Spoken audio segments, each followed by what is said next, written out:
Charles Sobhraj. एक जहरीला खेल। बैंकॉक की सड़कों पर हल्की बारिश हुई थी। स्ट्रीट लाइट की पीली रोशनी सड़क पर चमक रही थी और चार्ल्स शोभराज अपनी सुगठित चाल में चलता गया। वह एक ऐसा शिकारी था जो अपनी पहचान बदलने में माहिर था। हर देश में नया नाम, नया पासपोर्ट, नया चेहरा। दुनिया उसे द सरपेंट के नाम से जानती थी। एक जालसाज, चोर और हत्यारा जिसकी मुस्कान के पीछे मौत छुपी होती थी। आज रात भी कहानी वही थी, बस शिकार नया था। मार्क एक मासूम अकेला यात्री जिसने अभी दुनिया देखनी शुरू ही की थी। शोभराज कई दिनों से उसे देख रहा था। उसकी आदतें, उसकी कमजोरी सब जान चुका था। वह धीरे धीरे मार्क के पास गया, अपनी जादुई मुस्कान के साथ।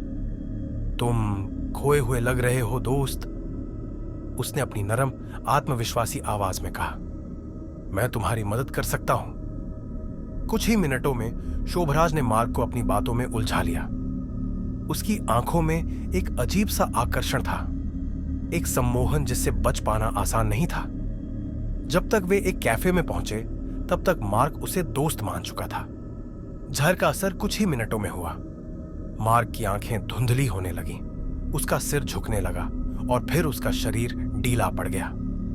शोभराज ने उसे गिरने नहीं दिया, बल्कि ऐसे सहारा दिया जैसे वह एक नशे में धुत दोस्त को पकड़ रहा हो। आसपास बैठे किसी भी व्यक्ति को संदेह नहीं हुआ।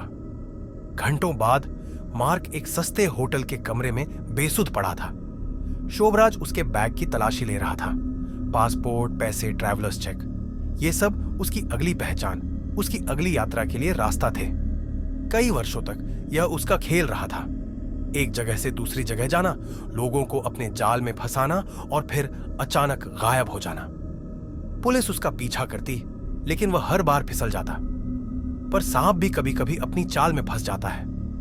काठमांडू में उसने एक भूल कर दी। उसने सोचा कि अब कोई उसे पहचान नहीं पाएगा, लेकिन अतीत कभी पीछा नहीं छोड़ता। एक पुलिस अफसर की नजर उस पर पड़ी और फिर 1 सेकंड के अंदर जाल बिछ गया।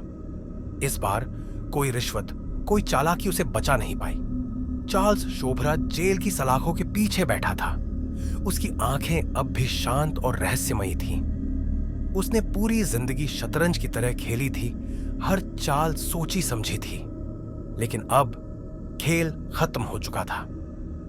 पर जब गार्ड उसकी कोठरी के पास से गुजरे, उन्होंने देखा शोभराज अब भी मुस्कुरा रहा था।